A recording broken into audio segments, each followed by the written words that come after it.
Hi, ladies and gentlemen. Welcome back to the live stream for the Sedona International Film Festival 2020. I'm Tanya June Moore, and we have a treat for you in this next one.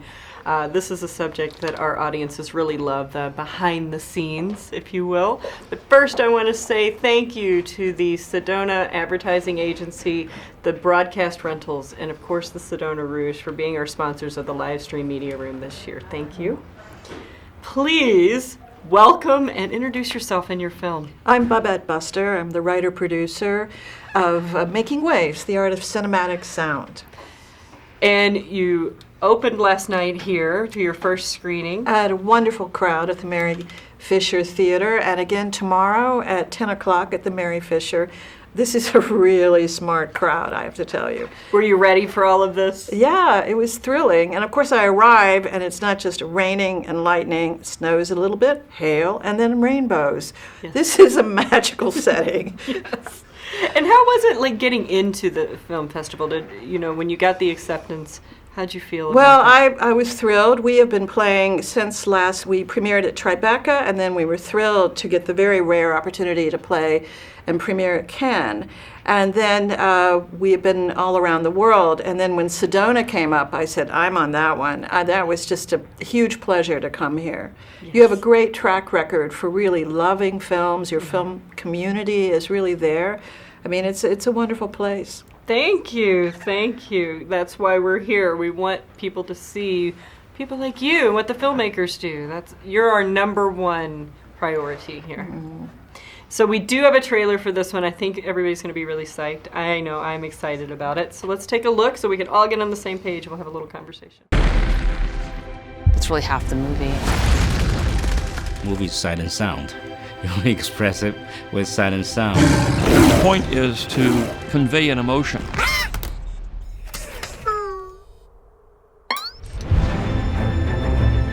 Film sound is an illusionary art.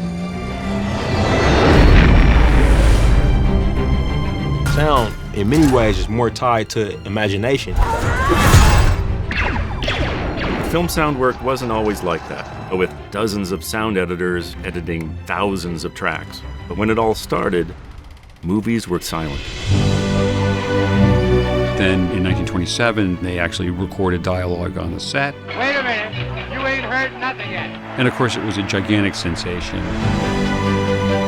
Sound was taking root in a new American renaissance of movies, in a way that had never been heard before. We were exploring the unknown. It's been very valuable in the evolution of humans' relationship to the cosmos. Your job is to come up with the unimaginable. You want the audience to feel the pain. Sound is still the best way to experience emotion. It's part of being human.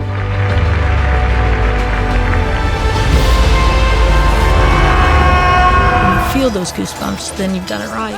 It's the single most labor-intensive editing process I've ever experienced. The work you all do makes these moments eternal. Come on, man!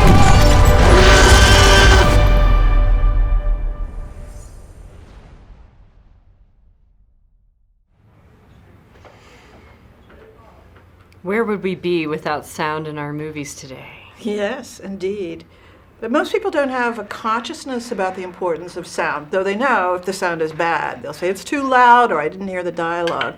But what happened was there was a revolution really in the 70s, starting with Francis Ford Coppola, The Godfather, then Star Wars, then you'll also see with Barbra Streisand and Stanley Kubrick. And it was all about how sound is 50% of the experience. Mm-hmm. And it created a whole industry of sound designers, artists who think about sound as a conceptual tool to move us and has emotional impact and power.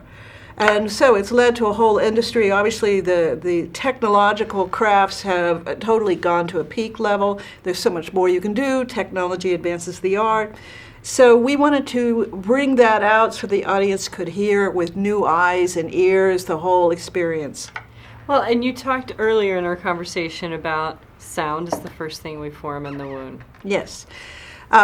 The very first that we know of, the very first sense is sound. It's the most primal level. It's the last thing to go when we die.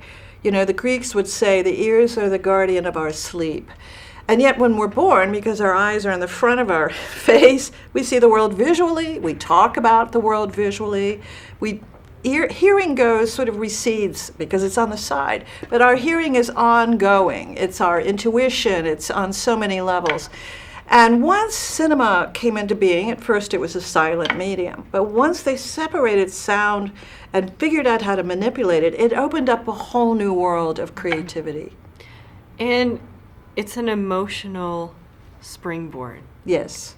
That is the exciting thing. We have visionary directors in our film, George Lucas, Ang Lee, Steven Spielberg, you know, Barbra Streisand and Robert Redford. There's a wonderful list, and they all agreed to be in the film because they felt this was an unsung subject. They really believed in the work they did with their sound designers, who were unsung heroes, and they think creatively about sound. You know, we have a quote from Gary Rydstrom, who's won 7 Oscars for sound design and sound mixing, and he talks about Steven Spielberg always creates a gift to sound. He thinks about sound as how it can lead you into the story emotionally. So we wanted to open up, you know, we see this as a legacy film for future generations to be inspired to think creatively about how to tell their stories. But also, I think we see it as a way for people to just walk out of the theater and go, you know, they hear the world differently. Yes. You've shed a light on something I think most people take for granted. Yeah. That was the point, yeah. And I'm sure you've seen the trailers that they put different sounds to, and it makes the whole movie feel completely different. Yeah. And I know that I've shared a lot of those because I want people to understand, like, sound is so important in film. So thanks for making this and bringing it so beautifully to life. Well, we've had a phenomenal response with people all over the world. Many people, even inside the industry, who don't work in the sound will say, oh, I never knew that. There are 2 Oscars for sound. Why is that? And it's a tremendous now, complicated and interesting industry, which we show very well as like an orchestra. We call it the circle of talent. And that's why there's so many credits at the end of movies. But what we really want to shed light on is the hard work and creativity that goes on all the time for the benefit of the audience. Yes. And they shouldn't be aware of all the hard work. They should just have a good time. But I think, but once they do, they're like, wow, you know. Yeah, and I think you're right. They are the unsung heroes. Watch a movie without sound and see how it feels. Well, yeah, the classic would be a horror movie. You have no film if you don't have sound. And it really, for animation, it began when Walt Disney decided to put sound with Steamboat Willie. And that was the shot heard around the world. Animation just totally took off after that.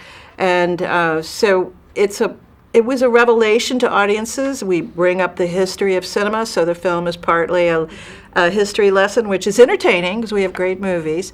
But we also have a history on creativity. You know, every time somebody would hit a wall with how to tell their story, they had to figure out, well, where do we find the technology to do that? George Lucas talks about that. And so it was really thrilling for us. You know, we discovered that Barbra Streisand had a major impact in making stereo acceptable. Before that, the movie theaters were all mono. They were cracked. They had been in existence since the 1930s. They didn't have any will to improve the sound conditions. And even though we were living in a rock and roll world where people had great hi-fis and stereos at home, the movie theater exhibitors had no desire to improve the conditions. They said, who cares? And it was Barbra Streisand who said, I care, and I'm going to make my movie mixed so that it's really important that this happens. And because she had the power and the clout to do that, she turned out to be a prime force in making it universally, commonly acceptable. There had been other events in the history of, you know, audience experience, but they weren't commercially used around in every cinema. And after that, it became the thing. So it turns out these unlikely people we didn't even know about had a huge impact on the audience's experience. The key thing was always, what is the audience experiencing? How are they entering the story and enjoying this world? Well, I think you've done a great job I'm really excited to see how your next screening goes and the other feedback that you get from our audiences here. Well, it's been a thrilling place to be. The audience is so alive and vibrant. You feel it in the room. Yay! Is there a website that we can direct people to for this Yeah, one? it's makingwavesmovie.com. And also we're going to be doing an educational website. So we want this to get out to schools and programs, everywhere. And we're available on Amazon and iTunes. And look at, Google us, and you'll find us on your local provider, like YouTube, etc. Like YouTube. It's a local provider now. I love that. Thanks for being here. Thank you. We really appreciate Thank it. you Good for luck for the rest of this week. Enjoy Sedona. Oh, I'm going to. Stay tuned. We'll have another filmmaker in the seat right after this. And our hashtags this year are hashtag Sedona Film Fest 2020 and Sedona Film Fest 26.